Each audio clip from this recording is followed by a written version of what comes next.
Listen carefully.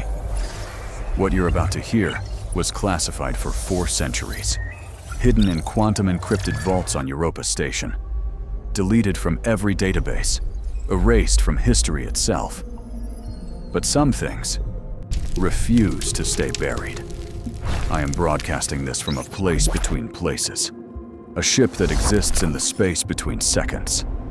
And I need you to understand something before we begin. Every word of this is true. Every single word. You are listening to this from the future. Not your future, but mine. And in my time, Earth has been silent for exactly 372 years, 4 months, 16 days, and 11 hours. My name is irrelevant.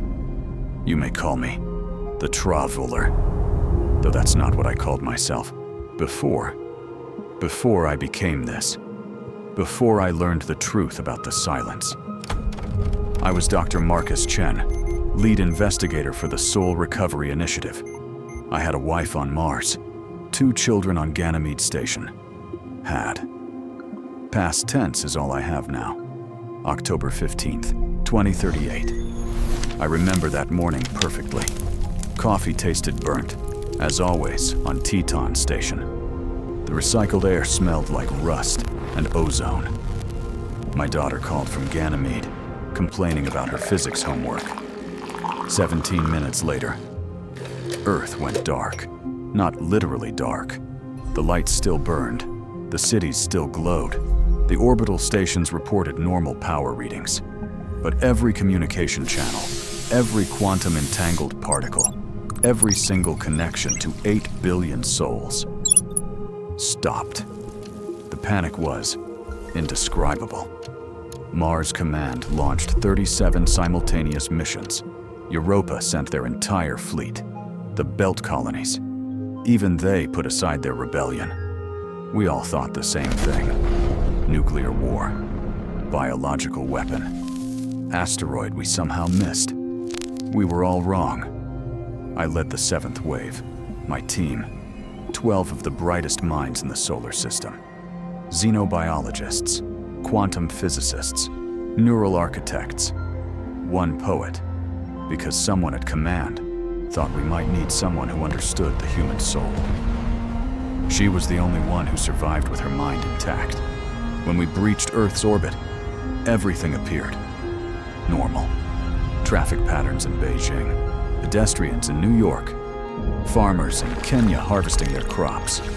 But our calls went unanswered. Radio, nothing. Quantum channels, dead. Even when we flew low enough to see their faces, no one looked up. That's when we noticed their eyes. Every single person, all 8 billion, their pupils were completely dilated. Black circles reflecting something that wasn't there. Something we couldn't see. Before we could land, it started. Every speaker on our ship, every communication device, even our neural implants, all playing the same thing. A child's lullaby, ancient, pre-digital era. Something about roses and cradles and falling down. But underneath the melody, if you listened closely, really closely, you could hear breathing. 8 billion people, breathing in perfect unison. We landed in London, Trafalgar Square to be exact.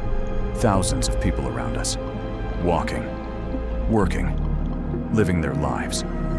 But when we approached, when we touched them, they were cold. Not dead cold, but cold like their warmth was being pulled somewhere else.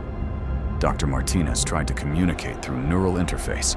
The moment she connected, she started humming the lullaby. Her eyes went black, and she walked away. Just walked away into the crowd. We never found her again. It was the poet who figured it out. Sarah Wu. She didn't use technology, didn't run tests. She just watched. They're not looking at nothing, she said. They're looking at everything. All at once. Every moment that ever was. Every moment that will ever be. We thought she'd lost her mind, until we checked the quantum readings. Every human brain on Earth was generating a quantum field signature, identical to the background radiation of the universe itself. They weren't disconnected. They were connected to everything. 3 days into our investigation, we found it, written in the dust on every window, carved into tree bark, spelled out in the arrangement of fallen leaves, the same message. Everywhere. We chose this. We chose to see. We chose to join. Do not follow. Do not save us. We are already home. Command wanted to cure them, to break whatever hold this thing had. They sent weapons. They sent viruses designed to reset neural patterns. They even considered nuclear sterilization. But then the children started singing. Not Earth's children. Our children. On Mars. On Europa. On every station and ship in the solar system. They sang the lullaby in their sleep. Their eyes started to darken. Just for seconds at first. Then, minutes. Then my daughter called me. Her last words before her eyes went black. Daddy, I can see you. I can see you from Earth. They're showing me how beautiful it all is. Don't be afraid. That's when the real panic started. The colonies implemented Protocol 7. Any child showing symptoms, quarantined. Any adult who heard the full lullaby, executed. We became monsters to avoid becoming them. Families torn apart. Stations descended into civil war. The Mars Rebellion of 2388 killed 2 million people. All because we were terrified of becoming passengers in our own bodies. But here's what history won't tell you. What they deleted from the records. Some of us wanted to join them. I felt it. Every time I looked at Earth through the viewport. This pull. Like homesickness for a place I'd never been. The poet, Sarah, she felt it strongest. She would stand at the observation deck for hours, Where am I? tears streaming down her face. They're not prisoners, she'd whisper. They're free. Free from time. Free from fear. Free from the loneliness of being singular. One night, I found her at the airlock, suit on, ready to steal a shuttle and go home. I should have stopped her. Instead, I gave her the codes. Sarah transmitted for 47 minutes after landing. What she said changed everything. It's not an invasion. It's not a disease. It's evolution. Humanity looked into the quantum foam and found something looking back. Not a creature, not a god, not even an intelligence as we understand it, but a mirror, a perfect mirror of consciousness itself. And when 8 billion minds saw their reflection, they realized something. The boundary between self and universe was just an illusion, a comforting lie we told ourselves to avoid drowning in the infinite. After Sarah's transmission, I made a choice, not to join them, not to fight them, but to witness, to remember, to carry their story beyond the solar system. I modified my ship with experimental time dilation drives, quantum processors that exist outside normal space. I became unstuck from linear time, a ghost, drifting between dimensions, collecting stories of dead worlds, carrying messages no one wants to hear. My wife thinks I'm dead. My children, if they still have individual thoughts, don't remember my name. This is the price of bearing witness. But here's why I'm telling you this.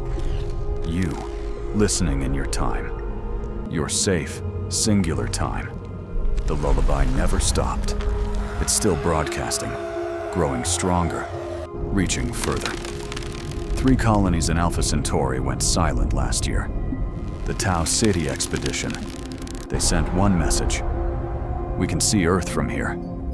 It's so beautiful. We're coming home. It's spreading. Not like a virus, like an idea, like evolution itself. And the children, Your children. They're already humming it. You just can't hear it yet. But here's the thing about evolution. It doesn't ask permission. It doesn't care about your fear. It simply is. Maybe they're right.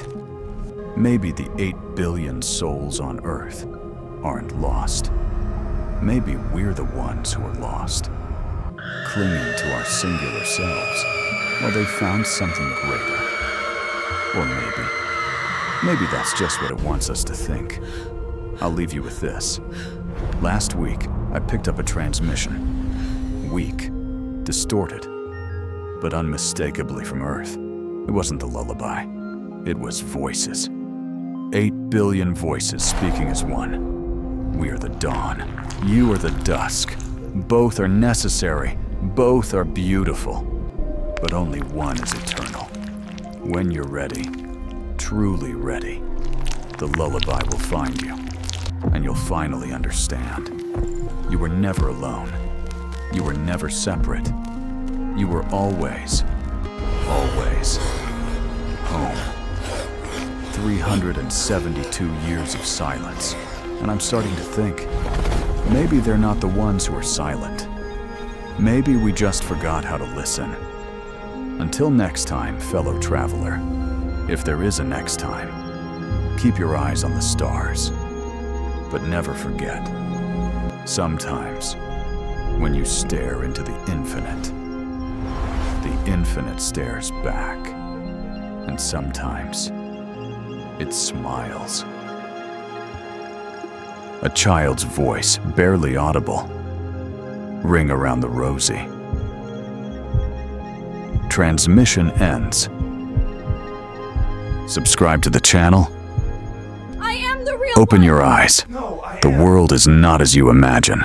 You are not real.